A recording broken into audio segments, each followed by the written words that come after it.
बाजार बोलता है इसमें एफआईएस के डेटा से शुरुआत करते हैं कि किस तरह का एफआईएस का डेटा रहा कल के सत्र में डीआईएस का डेटा किस तरह का रहा, क्योंकि काफ़ी वॉलेटिलिटी उनके डेटा में भी है। फ्राइडे को जहां एफआईएस काफ़ी अच्छे से माल खरीदते हुए नजर आए थे, मंडे को सेल करते हुए नजर आए, लेकिन कल यानी कि ट्यूसडे के ट्रेडिंग सेशन में एक बार फिर एफआईएस ने थोड़ी सी सेलिंग की 800 करोड़ रुपए की। हालांकि डीआईएस लगातार अपने मोमेंटम में बने हुए 2188 करोड़ रुपए की बाइंग करके ले गए डीआईएस। तो इंस्टीट्यूशन साइड से तो इम्पैक्ट आ रहा है, मतलब पॉजिटिव साइड पर ही है। लेकिन एक बार देख लेते हैं आज ग्लोबल इंडिसेस किस तरह से कामकाज कर रही हैं इस समय पर, और उसके बाद देखते हैं कि गेनर्स और लूजर्स कौन से हैं। तो कल अमेरिकन मार्केट करीब 1% बढ़कर बंद हुआ। वहाँ पर जो शटडाउन की बातें थी वो ख़त्म हो रही हैं, जिसकी वजह से इम्पैक्ट है और कुछ एक आईटी टेक शेयरों में खरीदारी लौटी है। हैंसेंग में करीब 0.5% का उछाल है, कोस्पी में करीब 0.25% की बढ़त देखने के लिए मिल रही है। चाइना और जापान दोनों फ्लैटिश हैं, शंघाई निकाई दोनों बिल्कुल लगभग फ्लैट हैं, फ्लैट टू नेगेटिव। एक बार देख लेते हैं कौन से काउंटर हैं जो कि आज की मार्केट में अच्छी स्ट्रेंथ दिखा रहे हैं, जो काफ़ी तेज मोमेंटम में चल रहे हैं। उसमें किर्लोस्कर इंजन करीब 13.5%, बीएलएस इंटरनेशनल करीब 7%, टारेल काफ़ी दिन की पिटाई के बाद आज 6.5% रिकवर होता हुआ दिखाई दे रहा है। एनआईटी लिमिटेड यहाँ पर 6.25% का उछाल है। अपार इंडस्ट्रीज़ में करीब 6.25% का उछाल है। एक बार देख लेते हैं कौन से काउंटर हैं जो कि टॉप लूजिंग साइड पर हैं इस मार्केट में भी, क्योंकि रिजल्ट्स काफ़ी आ रहे हैं कंपनियों के, तो उनके भी इम्पैक्ट काउंटर्स पर देखने के लिए मिल रहे हैं। शारदा मोटर करीब 10.5% नीचे, ऑर्किड फार्मा 6%, सूर्य रोशनी 6%, हिंदुस्तान कॉपर कल का गेनर आज का लूजर है। एमटीआर टेक करीब 4% नीचे है। लेकिन आज मार्केट को देखोगे तो आपको स्क्रीन ग्रीन दिखेगी, और उस ग्रीन स्क्रीन के पीछे ग्रीन सिग्नल मिला है कि बिहार में एक बार फिर एनडीए की ही गवर्नमेंट बनने जा रही है। जितने भी पोल्स आए हैं उनका एवरेज निकाल कर देखोगे तो आपको पता चलेगा लगभग 146 सीट बीजेपी प्लस जो उनके अलायंस ग्रुप हैं यानी कि एनडीए को मिलने जा रहे हैं। इस तरह के अनुमान आए हैं एग्जिट पोल के अनुसार, और बिहार में महागठबंधन को केवल 90 सीट मिलने की उम्मीद है। आज इसी खबर से कि एनडीए और मजबूत हो रहा है, उसका एक इम्पैक्ट है अदानी शेयरों पर। रचित भाई ये बताएं, बिहार के इलेक्शन का रिजल्ट कितना मायने रखेगा मार्केट के लिए और अदानी शेयरों के लिए, जो कि आज रिएक्ट कर रहे हैं काफ़ी अच्छे से? के स्टेट रिजल्ट्स अगर फेवर में आते हैं तो डेफिनेटली, क्योंकि अभी हमारी जो सेंटर में गवर्नमेंट बनी हुई है वो कोएलिशन गवर्नमेंट बनी हुई है, और उसमें जो नीतीश कुमार जी हैं उनका एक बहुत स्ट्रॉन्ग सहयोग है। बिहार का इलेक्शन अगर एनडीए प्रॉपरली जीत जाती है तो वही रिलेशनशिप थोड़ा सा रेनफोर्सिंग हो जाता है सर। और इसी में अगर आप देखें कि अगर बीच मझधार में कहीं ये चीज होती हुई दिखती है तो उससे कहीं ना कहीं ये हो सकता है कि जो महागठबंधन है वो नीतीश कुमार जी को किसी तरीके से मोबिलाइज करने की कोशिश करे, और फिर हमारे सेंटर में भी थोड़ी सी वीकनेस आपको देखने को मिल सकती है। तो सर वो एक सेंटिमेंटल री इन्फोर्समेंट का काम करेगा बिहार का इलेक्शन का रिजल्ट। इसके बाद सर एक और चीज देखने वाली बात यह है कि कुछ कुछ ऐसे रिफॉर्म्स हैं जो अभी सरकार एक बैकफुट पे रखे बैठी हुई है, और वो वापस से एग्रेसिव स्टैंड अपना लेने की कंडीशन में आ जाएंगे जब उनको ये दिख जाएगा कि उनकी जो सेंटर में गवर्नमेंट है वो भी अच्छी तरीके से काम कर सकती है, कार्यरत रह सकती है। तो रिफॉर्म्स भी आएंगे, और बहुत हद तक बहुत सारे होल्ड पे हैं प्लान्स। अगर आप देखें इंफ्रा रिलेटेड, डिफेंस रिलेटेड बहुत सारे plans, to an extent railway related, मैं समझता हूँ वो सारा का सारा चीजें आपको उस तरीके से होती हुई दिखेंगी। तो वो एक फैक्टर है। अब सर अडानी के लिए हम एक पैरामीटर तो ये जरूर देख रहे हैं कि अडानी को एक बेनिफिट जो एक मतलब एक फैक्ट है कि उस तरीके से पोजीशन होता है पूरा का पूरा। मगर सर मैं एक चीज और ऐड करना चाहूंगा, नॉट टू फॉरगेट, एक न्यूज आई थी पिछले हफ्ते जिसमें बांग्लादेश की तरफ से, बांग्लादेश गवर्नमेंट की तरफ से स्टेटमेंट आया था कि वो अडानी पे अपना पूरा का पूरा एक सर्च चला रहे हैं, और किसी भी तरीके का अगर करप्शन या नॉन कंप्लायंस सामने आया तो उनको देरी नहीं लगेगी अपना ऑर्डर कैंसिल करने के लिए। और सर बांग्लादेश जैसा कंट्री ये स्टेटमेंट दे रहा है, वो अपने जगह जैसा भी करना चाह रहे हो। मगर उसके अलावा मैं आपको एक चीज कहना चाहूंगा कि बार बार इंडिया को जब भी प्रॉब्लम की हम बातें करते हैं तो सबसे इजी टारगेट अडानी बन जाता है, और ये अभी तक चीजें खत्म हुई नहीं है। तो अपसाइड जरूर आपको देखने को मिल रहा है। और sir if I am correct, Adani enterprises ने आज फंड रेजिंग की भी शुरुआत कर दी है, जो उनके राइट बिल्कुल, के थ्रू फंड रेजिंग। अदानी तो इंटरप्राइजेस में। जी। हाँ, उसमें भी एक अप ट्रेंड आपको उस चक्कर में देखने को मिल रहा है। बट वैसे एग्रेसिव कोई ट्रेजेक्टरी चेंज होती हुई अभी नहीं दिख रही। हायर लेवल्स पे प्रॉफिट बुकिंग ही ज्यादा एडवाइजेबल रहेगी। ठीक है, तो हाई लेवल पर थोड़ी सी प्रॉफिट बुकिंग करते चलें, ये रचित जी का मानना है अदानी शेयरों पर के लिए भी। लेकिन सर, जो बिहार इलेक्शन है, उनका कोई और पर्टिकुलर शेयर्स पर और किसी पर्टिकुलर ग्रुप पर आपको लगता है कि इम्पैक्ट होगा? सर एक सेजिलिटी लिमिटेड की बात थी शायद इनका बिहार में नहीं, कोई और कंपनी थी सर, मतलब मैंने पढ़ा था उसके बारे में, but I am so sorry. सेजिलिटी का तो पूरा 100% रेवेन्यू लगभग शायद यूएस से ही आता है। यूएस से आता है, नहीं वही मैं बोलने के बाद रियलाइज कोई कंपनी थी सर जिसके बारे में पढ़ा था। But I am so sorry, it just top of my mind, तो अभी I will not be the right man to comment on this. कोई प्रॉब्लम नहीं है। रचित भाई, लेकिन एक चीज़ जो कि और इम्पोर्टेंट मार्केट को सेंटिमेंटली बूस्ट दे रही है, वो है भारत अमेरिका के बीच की बातचीत जो ट्रेड डील को लेकर है।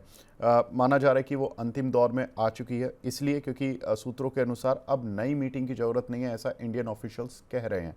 और वो कह रहे हैं कि भारत ने अपना एक डिटेल ट्रेड का जो प्रस्ताव है वो यूएस को सौंप दिया है, और अब यूएस को फैसला लेना है कि उनको आगे करना कैसे है। अ, ऐसे कई बार मौके आए हैं पिछले 6 महीने में कि बार बार ऐसा लगा है कि शायद ट्रेड डील कल अनाउंस हो जाएगी, परसों अनाउंस हो जाएगी, या अगले वीक तक तो पक्का ही हो जाएगी, लेकिन वो इंतज़ार ही रह गए हैं। लेकिन अच्छी चीज़ ये है कि किसी की साइड से अब नेगेटिव कमेंट नहीं आ रहे हैं, भले ही अमेरिका हो भले ही इंडिया हो। पॉजिटिव कमेंट आ रहे हैं, लेकिन पॉजिटिविटी नहीं आ रही है अभी तक एक्चुअल में जो लोगों को चाहिए, जो एक मिड कैप स्मॉल कैप की रैली के लिए शायद फ्यूल हो सकता है ट्रेड एग्रीमेंट। आपको लगता है ये ट्रेड एग्रीमेंट इस महीने अगले महीने जब भी आएगा, वो मिड कैप स्मॉल कैप को संभालने में मदद करेगा? देखिए विवेक सर, इसमें ना मतलब मैं अभी it will be too early to say, और मैं ये नहीं कहना चाहूंगा कि I am trying to reach too much in between the lines. But कल मोदी जी की तरफ से एक स्टेटमेंट आया था जिसमें उन्होंने ना जो आपके दिल्ली में लाल किले में अटैक हुआ हम्म। उसके बारे में उन्होंने बात करी थी। और सर बाकी सारी बातें तो उन्होंने हिंदी में करी थी, मगर उन्होंने एक स्टेटमेंट दिया था that the people responsible behind this will not B, मतलब दे विल बी पनिश्ड, ऐसा करके उन्होंने एक स्टेटमेंट दिया था और वो इंग्लिश में दिया था सर। अब सर ये मैं इस कनेक्शन को बिल्कुल भी बैठाना स्ट्रेट लाइन पे ऐसे नहीं समझ पा रहा हूँ, बट हाँ मुझे कहीं ना कहीं ये प्रॉब्लम जरूर दिख रही है कि अगर इंडिया की तरफ से कोई एक्शन आता है, और क्योंकि पाकिस्तान के साथ जो यूएस ने अलायंस बैठा रखा है, वो हमारे लिए कितना प्रॉब्लमेटिक हो सकता है, वापस क्या हम सिंधु 2.0 करेंगे, क्या करेंगे, तो it will be too early to say. वो एक कहावत है sir, there is a distance between the lip and the cup. अभी वो डिस्टेंस पार करना भी इस पर्टिकुलर ट्रेड डील के लिए थोड़ा सा मुश्किल लग रहा है। तो ये सारी बातें आ गई हैं। अभी तक आप देखें कि वीक के स्टार्टिंग से ही आपको ट्रम्प साहब की तरफ से ही स्टेटमेंट आ रहा था, इंडिया डायस्पोरा अभी कोई स्टेटमेंट आपको दे नहीं रहा था। इंडियन डायस्पोरा ने ये बोल दिया कि भाई हमने अपनी तरफ से सारी चीजें कर दी है, now it is for them to decide.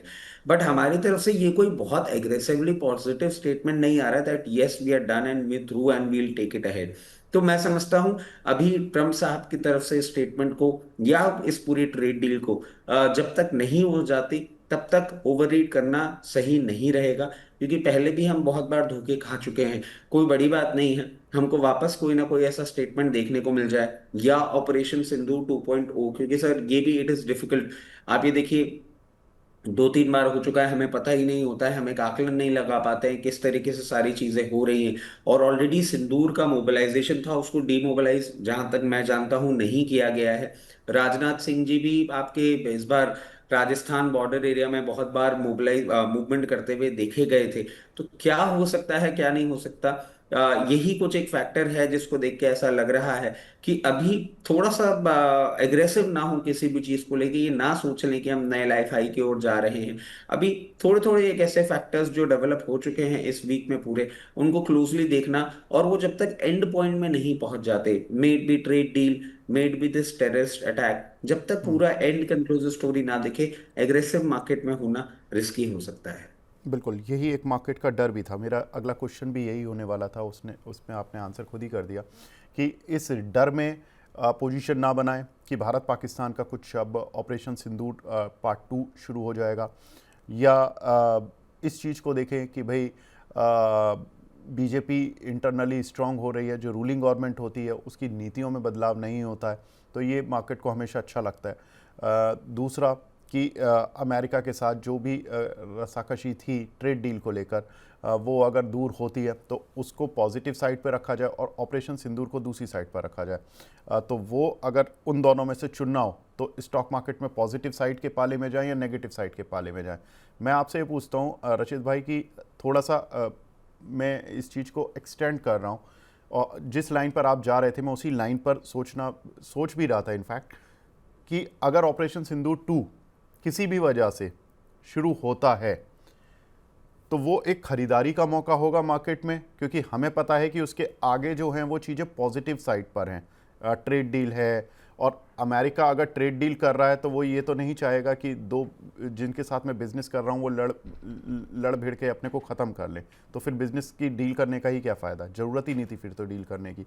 तो एक छोटी मोटी एस्केलेशन होगी और शायद ख़त्म हो जाए, तो उसको इस तरह से सोचना चाहिए मार्केट में, या अभी मतलब इस तरह से सोचे कि ठीक है ये ऑपरेशन सिंदूर विंदूर तो होते रहेंगे, पिछले 2016 से हमने बहुत सारे छोटे छोटे वो देखे हैं एस्केलेशंस भारत पाकिस्तान के, चाइना के, तो उसके बावजूद भी मार्केट एक तरफा चला है, तो किस तरह से सोचें इस समय?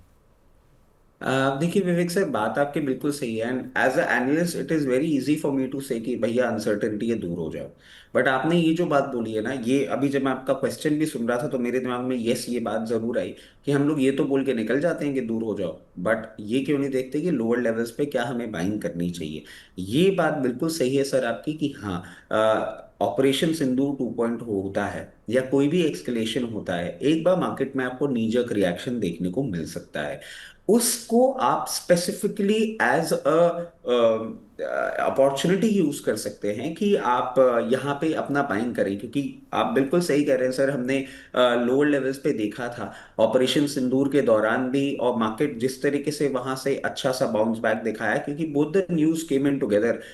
एक ही वीकेंड पे आया था, सैटरडे को शायद हमने सीज फायर करा था, और शायद उसी सैटरडे को एक यूएस के एक्सटेंशन की बात आ गई थी कि अभी और एक्सटेंशन मिल जाएगा ट्रेड डील के लिए, तब तक जो हमारा टैरिफ है वो लोअर लेवल्स पे ही रहेगा। मार्केट ने एक बहुत अच्छा बाउंस बैक दिखाया था। मैं थोड़ा सा याद नहीं रख पाता हूँ, बट मैं समझता हूँ 4 डिजिट में बाउंस आया था निफ्टी के अंदर उस दिन में। तो अपॉर्चुनिटी जरूर मिलेगी। अब सर एक चीज है देखने वाली, एक्चुअली प्रॉब्लम इस पूरी सिचुएशन में एक ही दिख रही है कि जिनके साथ आपको ट्रेड डील करनी है और जिनके अगेंस्ट आपको लड़ाई लड़नी है, वो दोनों इंटरकनेक्टेड बहुत ज्यादा स्ट्रांगली हैं for whatever reason it may be. मतलब अभी it will be too early, या मैं समझता हूँ शायद हम उतने एक्सपर्ट नहीं हैं जो इस बात को इतना क्लियरली ओपनली एक प्लेटफॉर्म पे, एक टीवी चैनल पे आके ऐसे बोल दें। बट हाँ सर, कुछ कुछ रीजंस हैं जो हम सब जानते हैं कि पाकिस्तान और यूएस का टाई जो है वो बहुत ज्यादा स्ट्रांग है। पहले भी ये बात हुई थी, ट्रम्प साहब ने कह दिया था कि सीज फायर, मैंने ये बोल के करा दिया कि मैं इंडिया को फेवरेबल डील दूंगा, उसके बाद उन्होंने मना कर दिया, सारी चीजें हुई, बहुत खेल तमाशे हुए। बट अब देखने वाली बात क्या है, देखने वाली बात यह है कि अगर ऑपरेशन सिंदूर होता है और मार्केट आपको अब लोअर लेवल्स पे मिलता है, तो मैं समझता हूं डेफिनेटली उन लोअर लेवल्स पे आपको स्टैगर्ड मैनर में बाइंग करनी चाहिए। और मैं अगर लोअर लेवल की बात कर रहा हूँ सर, तो मैं यहाँ से ज्यादा दूर नहीं, कहीं ना कहीं 24,800 24,600 का लेवल आता है, वहां से हमको एक बार बाइंग करना चालू कर देना चाहिए। क्योंकि सर उस टाइम में और आज के टाइम में एक डिफरेंस ये भी है कि जीएसटी के रिवीजन, आरबीआई की रेट कट के बाद हम जो एक लिक्विडिटी हमारे नॉर्मल मार्केट में भी देख रहे हैं, जिस तरीके से डिमांड आई है auto, consumer durable, to an extent FMCG, वो डिमांड अभी और कंटिन्यूड होती हुई आपको दिखनी चाहिए इन कमिंग क्वार्टर्स। तो डेफिनेटली मार्केट वो भी रिवॉर्ड करेगा, और ये जो भी होगा चाहे एक्सकलेशन छोटा हो या बड़ा, मैं नहीं समझता बहुत लंबा ये खींचना चाहिए। If I am correct with my memory, operation Sindoor 2 या 3 दिन में आपने फिनिश ऑफ कर दिया था with major damage, whatever people में से अबाउट इट। मगर अगर ये लंबा खिंच भी जाता है और मान लीजिए ऑपरेशन सिंदूर जैसा एक्सकलेशन नहीं होता है, उससे थोड़ा बड़ा भी होता है, तो नहीं लगता सर ये हफ्ते 10 दिन से ज्यादा उस तरीके से चलना चाहिए। तो लोअर लेवल्स पे एक बाइंग अपॉर्चुनिटी होगी टू बिगिन विथ। मैं समझता हूं कहीं भी 24,600 24,800 के आसपास पोजीशन बनाने को मिले, और हमारे जो अभी फेवरेट फ्रेंजी काउंटर्स हैं जो हाई लेवल पे चल रहे हैं, जिनको अभी नहीं खरीद पा रहे हैं, उनको खरीदने के लिए अपॉर्चुनिटी जरूर हमको एक बार देखने को मिलेगी, और उसको हमें यूटिलाइज जरूर करना चाहिए। ठीक है सर, एक खबर और, वेणु श्रीनिवासन को टाटा ट्रस्ट का ट्रस्टी घोषित किया गया, 3 साल की टर्म मिल रही है। टाइटन के पूर्व एमडी जो भास्कर भट्ट साहब भी थे, वेटर्न हैं वो इंडस्ट्री के, टाइटन के को लेकर तो उनको खड़ा करने को लेकर काफ़ी उनको क्रेडिट दिया जाता है। नोएल टाटा के जो पुत्र हैं नाइवले टाटा, विल। ये भी ट्रस्टी बने हैं। आज से ही ये तीनों पदभार संभाल रहे हैं एक तरह से ट्रस्टी का। जो टाटा की ट्रस्ट को लेकर जो एक ट्रस्ट खत्म हो गया था मार्केट में, वो लौटा है। और टाटा शेयरों में अगर कुछ भी देखिए, बहुत सारे सेगमेंट हैं इनके, अलग अलग वर्टिकल्स हैं, उन वर्टिकल्स को उतना रेस्पेक्ट या उनको उतना पी नहीं मिल पा रहा था, इसी वजह से कि टाटा ग्रुप के शेयर हैं, कहीं ऐसा तो नहीं कि लॉन्ग टर्म में कुछ फंस जाएं। अब अगले 3 साल के लिए सुरक्षित मान लें। सर देखिए, at the very face of it अभी देख के ऐसे ही लग रहा है, बट यूजुअली सर कई कबार क्या हुआ है, हमने हिस्टोरिकली ये चीज देखी है कि एक बार का सेटलमेंट जरूर होता हुआ दिखा है, बट हफ्ते 15 दिन के बाद आपको फिर कोई ना कोई एक्शन आता हुआ दिखा। तो मैं ये नहीं कहूंगा कि अ, क्या ये पूरी तरीके से रूल आउट हो चुका है। अभी देख के तो ऐसा ही लग रहा है, क्योंकि सर इसमें जितना हम समझ रहे हैं, गवर्नमेंट ऑफ इंडिया का भी इंटरवेंशन आ गया था, कुछ कुछ मिनिस्टर्स जाके वहां पे बैठ के और उनके बीच में एक साझेदारी करने की कोशिश करी गई है, और उसके बाद ये उस पे पहुंचे। बट क्या होता है ना सर, मतलब this is a very general thing that I am talking about. एक बार आप स्टेप ले लेते हैं, एक बार आप किसी और चीज से साइन आउट कर लेते हैं, but when you go out you realize that there were some things on which you could actually work out upon, फिर आप वापस आते हैं और फिर कोई लीगल एक्शन आप लेते हैं। तो मैं समझता हूं हाँ, अभी at the very face of it ऐसा ही लग रहा है, बट हफ्ते 15 दिन एक बार रुक जाते हैं, अगर कुछ भी ऐसी सुगबुगाहट नहीं होती है और सारी वर्किंग नॉर्मल हो जाती है। क्योंकि सर जिस क्वांटम की ये बात हो रही है ना, जो मैं आपको एक बात कह रहा हूं कि they might come back and they might retaliate from a legal point of view, वो रूल आउट नहीं किया जा सकता अभी भी। तो मैं कहूंगा हाँ, अभी सही लग रही है सारी सिचुएशन। आप लोअर लेवल्स पे अपनी हल्की हल्की पोजीशन बना सकते हैं, और aggressively we can escalate after a fortnight. अगर कुछ भी नहीं आता एक फोर्टनाइट में, तो मैं समझता हूँ हाँ, the worst is behind us. और अब टाटा जो इतने टाइम से अंडर परफॉर्मेंस कर रहा था as a stock market darling, वापस से टाटा के स्टॉक्स में आपको वो जान देखने को मिल पाएगी। ठीक है, तो टाटा के स्टॉक के लिए आपको अब थोड़ा सा उतना नेगेटिविटी अपने दिमाग से हटानी है, फिलहाल के लिए ये हम कह सकते हैं। सर एक चीज़ और, आज टाटा ग्रुप का एक शेयर लिस्ट हुआ, जो कि उनकी कॉमर्शियल व्हीकल आर्म का है, और इसकी हमने कल भी चर्चा की थी कि 271 रुपये की फेयर वैल्यू, जो मैं कुछ एक ब्रोकरेज हाउसेस की रिपोर्ट्स देख रहा था, उनके आधार पर हमने बताई थी। अब ये 260 रुपये इसकी प्री डिटरमाइंड प्राइस था, और ये 329 पर अब चल रहा है। अगर आप इसका जो पैसेंजर व्हीकल का बिजनेस देखेंगे, वो 400 रुपये पर शेयर चल रहा है। तो ऑलमोस्ट दोनों की वैल्यू मिलाकर करीब 700 पार हो जाती है। 404 का पैसेंजर व्हीकल शेयर चल रहा है, और कॉमर्शियल व्हीकल का शेयर करीब 329 रुपये का चल रहा है। तो 733-34 रुपये हो जाता है। अब अगर किसी को टाटा मोटर, जिसने 600 से 700 रुपये के खरीदे हुए हैं, दोनों की वैल्यू मिलाकर आज बेच दे, 735 रुपये मिल रहे हैं उसको। नहीं सर, इसके पीछे मैं मना आपको क्यों करूंगा, क्योंकि अभी ना ये एक प्राइस डिस्कवरी मोड पे ही चल रहा है। और सर प्राइस डिस्कवरी मोड पे क्या होता है कि ये T2T पे चल रहा है। T2T का मतलब, अगर आपके पास शेयर है तो आप बेच दीजिए, अगर आप डिलीवरी लेना चाहते हैं तो आप खरीद लीजिए। तो एक जो लिक्विडिटी है नॉर्मल जो आपको देखने को मिलती है, वो भी नहीं देखने को मिलेगी। और अभी आने वाले 10 दिन तक ये T2T में ही रहेगा। ये सर मार्केट का एक्सचेंज का एक तरीका होता है प्राइस डिस्कवरी का। और जब तक वो फेज पूरा नहीं निकल जाता, मैं कहूँगा हो सकता है आपको आने वाले समय में और अपसाइड देखने को मिले। और हम नॉर्मल टाटा मोटर्स की बात करें ना सर, तो कंटिन्यूसली आपके साथ भी, आपके शो में भी बहुत बार हमारी बात हुई है। हम क्लियरली कहते थे 735 736 के ऊपर सस्टेन करेगा, फिर नया हाई मारेगा और 824 रुपये तक का मूवमेंट करता हुआ दिखेगा। और मैं समझता हूँ हो सकता है आपको वो पॉसिबिलिटी भी देखने को मिल जाए। और उसके साथ साथ सर, नॉट टू फॉरगेट, आज 12th है, 14th को टाटा मोटर्स के रिजल्ट्स हैं सर। और उन रिजल्ट्स के बाद शाम को करीबन 6 बजे एक कॉन कॉल भी होगी, वो भी हमें क्लोजली मॉनिटर करनी होगी। और सर, टाइम एंड अगेन मैं एक चीज बोल रहा हूँ, टाटा सियारा एक कार है जो टाटा ग्रुप लेकर आ रहा है।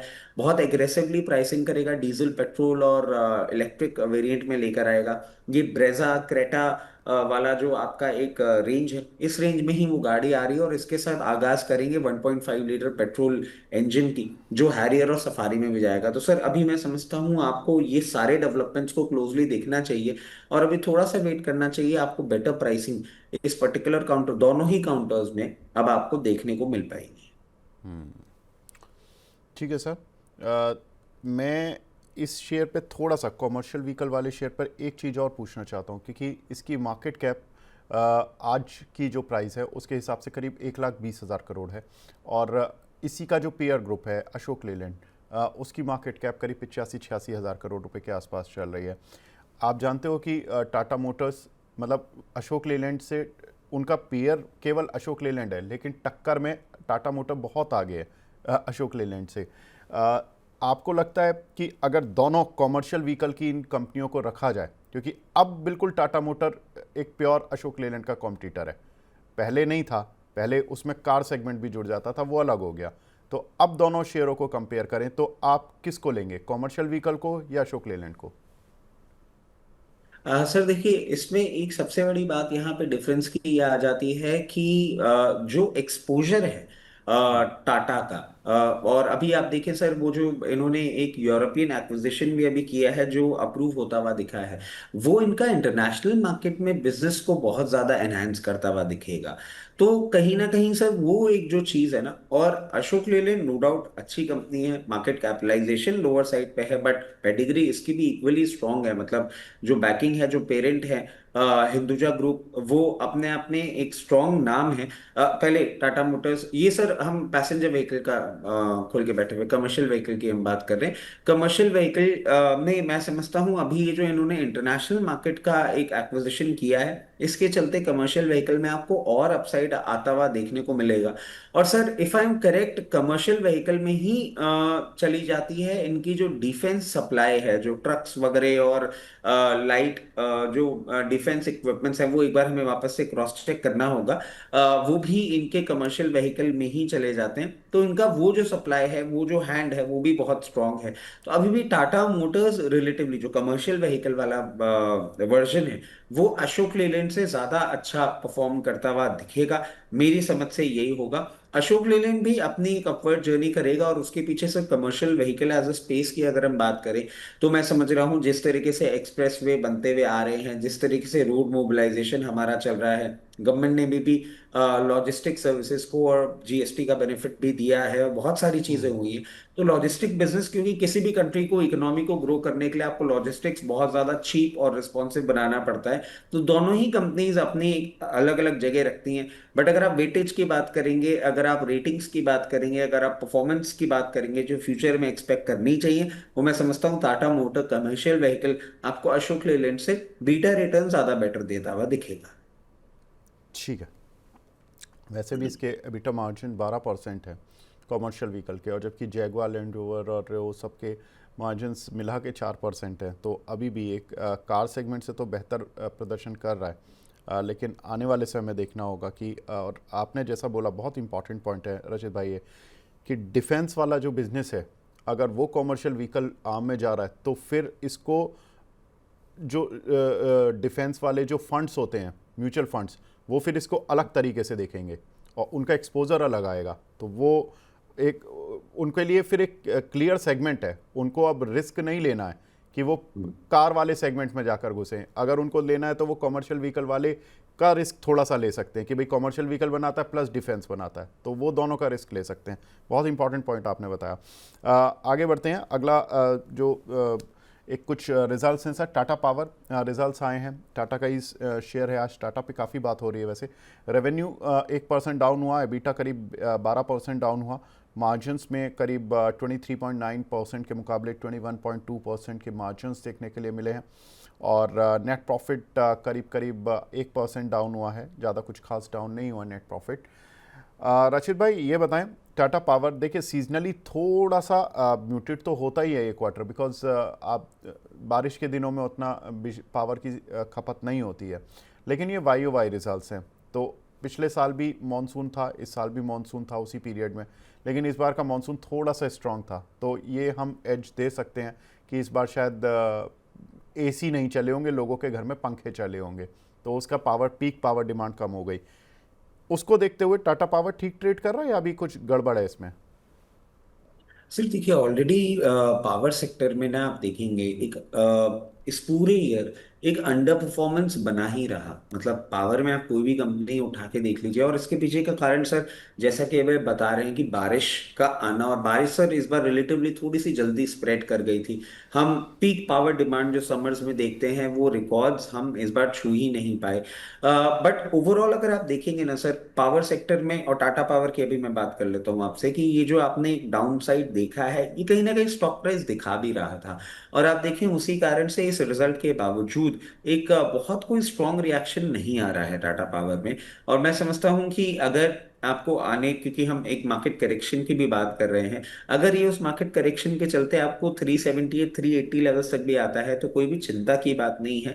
टाटा पावर इन लेवल्स पे आके एक बार बाउंस बैक जरूर दिखाना चाहिए। जैसे ही वापस से इनके नंबर्स इंप्रूव होते हुए दिखेंगे, उसके बाद आपको ये बहुत कंफर्टेबली 416 से 424 रुपए के लेवल पे जाता हुआ दिखेगा।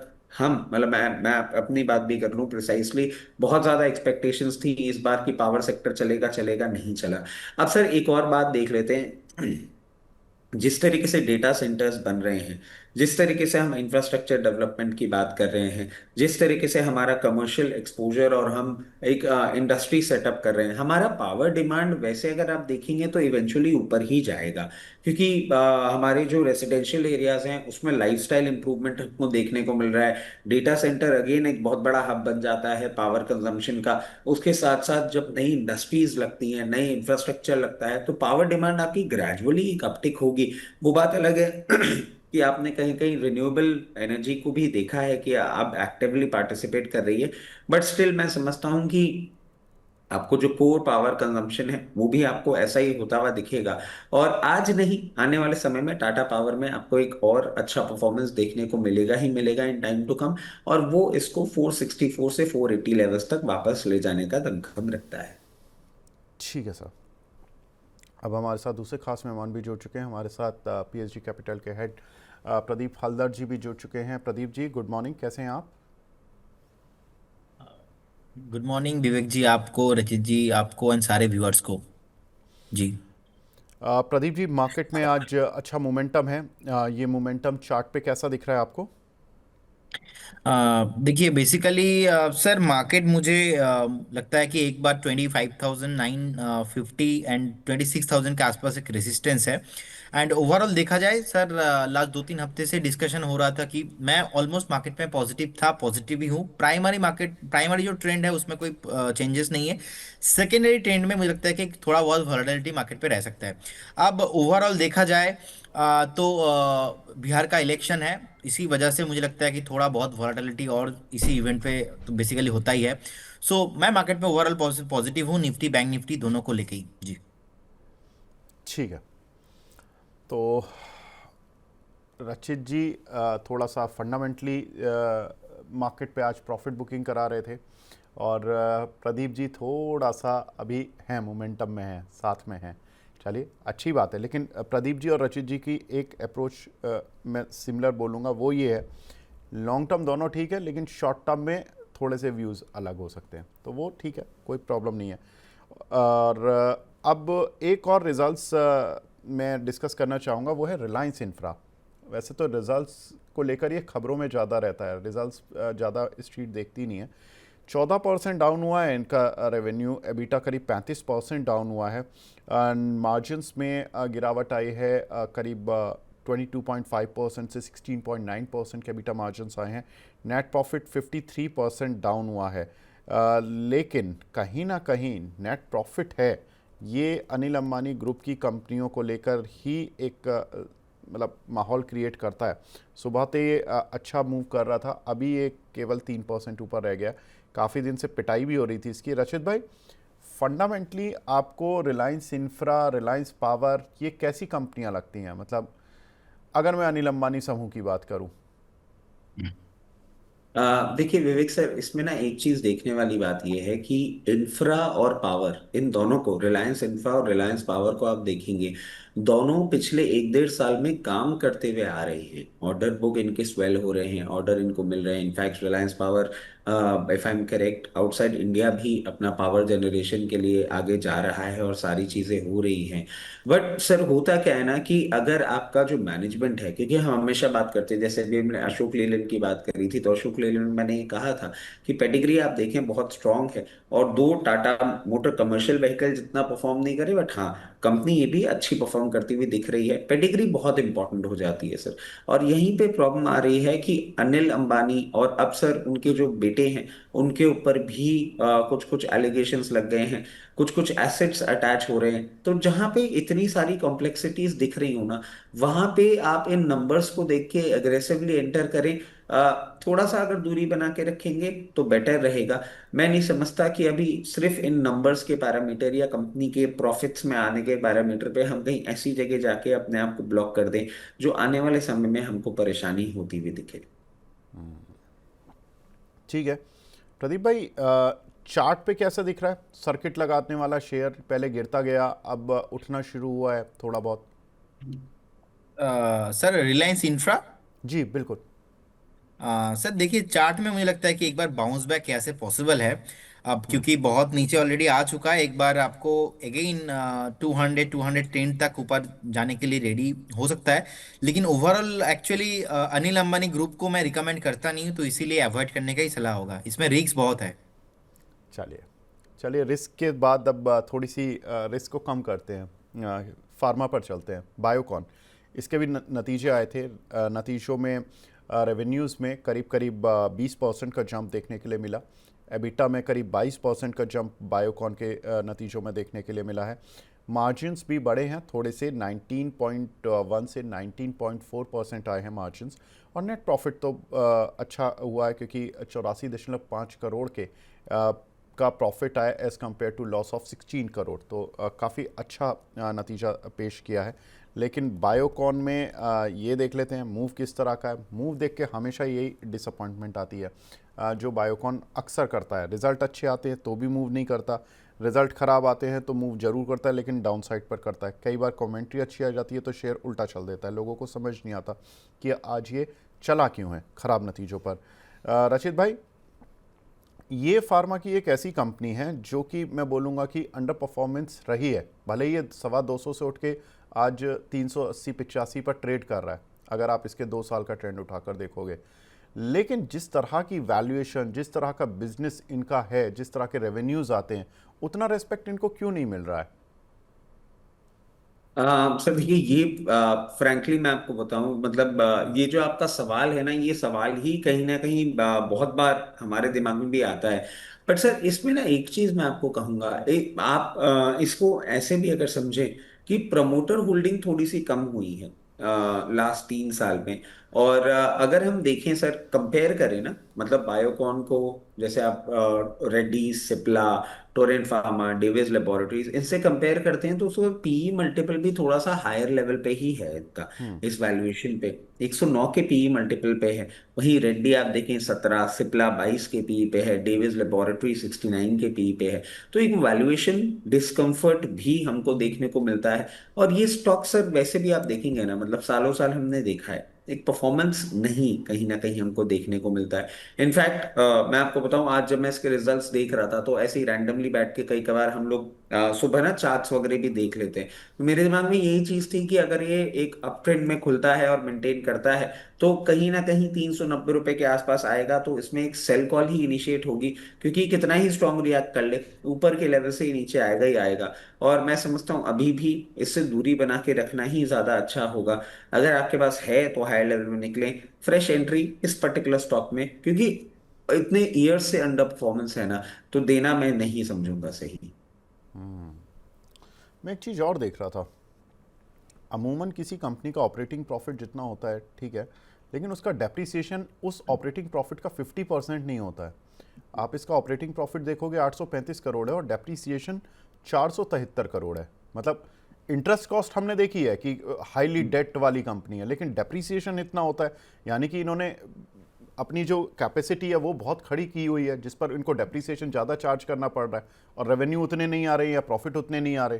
दैट मतलब बेसिकली प्लांट्स इतने बड़े इन्होंने लगा लिए हैं कि उनका डेप्रिसिएशन तो आ रहा है, मगर वो प्लांट्स उतनी कैपेसिटी पे नहीं काम कर रहे एग्जैक्टली। हैं कि हाँ सर बिल्कुल, ये भी एक पैरामीटर है। और मतलब बहुत सारे हिडन पैरामीटर्स हैं जो कि कहीं ना कहीं ऐसे देखने को लगता है कि ये स्टॉक नहीं परफॉर्म कर पाता।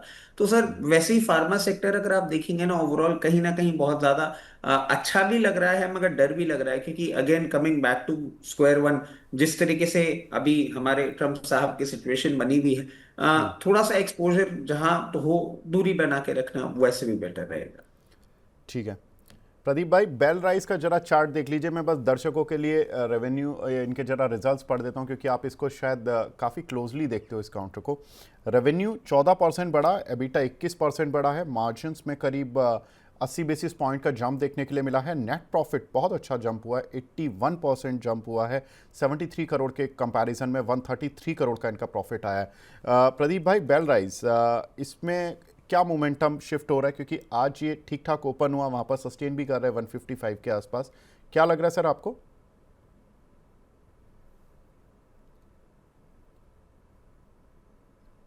प्रदीप जी, आई थिंक आप अनम्यूट कर लीजिए एक बार। सॉरी जी। विवेक जी, बेसिकली मैं ऐसे बहुत कंपनी को ट्रैक करता हूं जो आईपीओ हाई के ऊपर सस्टेन करता है, तो उनमें से एक कंपनी बेल राइस भी है। लगातार आईपीओ हाई के ऊपर सस्टेन कर रहा है एंड हायर हाई क्लोजिंग दे रहा है। प्राइमरी ट्रेंड पॉजिटिव है, सेकेंडरी ट्रेंड में भी पॉजिटिव है। मुझे लगता है कि अगर किसी के पास पोर्टफोलियो में है, आप बिल्कुल बने रहिए। 135 के आसपास का एक स्टॉप लॉस मेंटेन करना चाहिए, 185 190 one the way. And second, अगर आप फ्रेश बाय भी करना चाहते हो, this is one of the very good level की 152 154 के आसपास है। आप 135 का एक स्टॉप लॉस मेंटेन कीजिए, 185 190 ऑन द वे।